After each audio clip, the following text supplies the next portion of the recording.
안녕하세요. 김거희TV입니다. 지금 보수 진영에서는 최대의 화두가 보수 통합이에요. 보수 대통합이에요. 나름대로 열심히 보수 통합을 하고 있는데, 보수 통합의 논의를 진행하고 있는 가운데 리얼미터에서 통합 보수 신당이 만약에 출연하게 되면은 그때 정당 지지율이 어떻게 되겠는가, 이것을 여론을 조사를 해서 발표를 했습니다. 어떻게 보면은 참모를 확 끼얹는 이런 결과가 나왔습니다. 그 그래프를 잠깐 볼게요. 가칭이에요. 통합보수신당 이 출연 시에 어떤 정당을 지지하겠습니까? 이렇게 물어본 거예요. 통합보수신당 출연 전, 통합보수신당이 없을 때, 그때 민주당은 40.1%, 자유한국당 32.1%, 바른미래 4.4, 새보수당 3.8, 우리공화당 1.1 이렇게 나오고 있어요. 그런데 만약에 새보수와 자유한국당이 통합이 돼서 통합보수신당이 만들어졌다. 그때를 가정하고 여론조사를 해보니까 더불어민주당 36.6, 조금 빠지긴 했어요.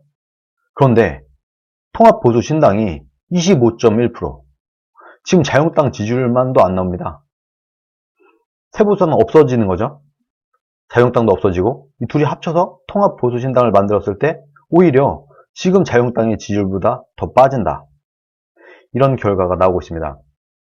보수통합을 추진 중인 자유한국당과 새보수당의 지지율 단순 합계는 35.9%예요.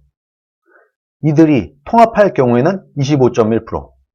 지금 이 두 정당의 지지율을 합치면 35.9%인데 오히려 10.8%가 빠지는 이런 결과를 보이고 있다는 겁니다.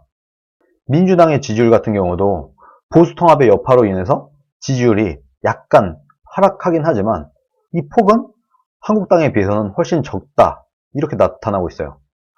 어떻게 보면 보수통합 하나만하다, 이런 얘기로 보여지는 겁니다. 기존에 자유한국당 지지층 중에서 보수통합신당을 지지하겠다 하는 사람은 60.1%고 기존 새보수당 지지자 중에서는 66.8%밖에 안 된다. 거의 대부분이 따라와야 되는데 오히려 40%, 33% 정도에 가까운 사람들이 빠져나간다. 그래서 지금 이 리얼미터 관계자는 통상적으로 비슷한 성향의 당들이 합치는 경우에는 지지율에 플러스 알파가 오히려 더 생겨서 원래 35%가 될 걸로 예상을 하면 실제로 합쳤을 때는 40%에 가깝게 이렇게 올라갈 거라고 기대를 하지만 이번에는 양당 지지층 사이에서 통합 상대방에 대한 정서적 거부감이 있는 것 같다. 그래서 지금 제대로 합쳐지지 못하고 있다. 그래서 이렇게 지지율이 낮은 것으로 보인다. 이렇게 얘기를 했습니다. 그만큼 지금 탄핵 여파가 심각한 것이다. 결국 탄핵 정리가 안 되고서는 답이 안 나온다. 합치든 뭐라든 해도 이게 안 된다. 오히려 새보수당과 합치면 야, 어떻게 탄핵 세력을 받을 수가 있어? 어떻게 자유한국당이 탄핵 세력을 또 끌어안을 수가 있어? 하는 이 반대 때문에 오히려 자유한국당의 지지자들이 빠져나간다. 그래서 자유한국당의 지지율이 오히려 더 떨어진다. 선거가 안 되는 겁니다. 이렇게 되면 지금 자유한국당의 지지율로도 선거가 안 되고 보수통합을 하고 나서도 선거가 안 된다. 지금 상황이 이렇다. 정말 만만치가 않다는 겁니다. 결국에는 탄핵을 덮고 가자 이런 얘기를 했는데 탄핵 정리를 안 하고는 답이 없다. 어떻게든 자유한국당은 필패다. 이대로 가면 이런 결론에 다다르는 게 아닌가, 저는 그렇게 봅니다. 그래서 제가 이 탄핵의 강을 건너기 위해서 제안을 하나 드립니다. 김무성, 유승민, 탄핵 찬성파로 대표되는 김무성, 유승민, 탄핵 반대파로 대표되는 김진태, 조원진, 이 2대2로 김무성, 유승민 대 김진태, 조원진 이렇게 2대2로 끝장 토론을 한번 해보는 게 어떤가. 김무성, 유승민은 이완구까지도 들어와서 얘기를 해야 된다. 이 탄핵 문제가 단순히 이 탄핵에서 끝나는 게 아니라 이전에 2016년 총선으로 거슬러 올라가서 그때 비박 학살, 오로지 친박 일색 공천으로 하려다가 실패한 여파로 인해서 탄핵까지 온 것이므로 이완구까지 소환해야 돼. 이렇게 얘기를 할 수도 있을 것 같아요. 그러면 이완구까지 와서 참고인 됐든 해서 김무성, 유승민, 적어도 김진태, 조원진 이렇게 2대2로 정말 끝장 토론을 한번 해서 이 탄핵에 대한 정리를 하는 게 어떤가, 이런 생각이 듭니다. 이것을 누군가가 주최를 하면 제가 볼 때는 이 토론에 피할 사람은 없어 보여요. 판을 깔면, 누군가가 멍석을 깔면, 자, 우리 탄핵에 대해서 끝장 토론을 한번 해봅시다 라고 판을 깔면 아마도 김무성, 유승민, 김진태, 조원진 이 네 사람 중에서 피할 사람은 없겠죠. 이제는 덮어지지도 않는 문제, 덮자고 해서 덮어지지가 않는다. 이대로 가면 총선 망하고 대한민국은 정말 큰 위기에 닥칠 수도 있다. 이제는 국민들 앞에 더 이상 비겁해지지 말고 탄핵에 대해서 정말 깔끔하게 정리를 해야 될 때가 이제는 온 거다.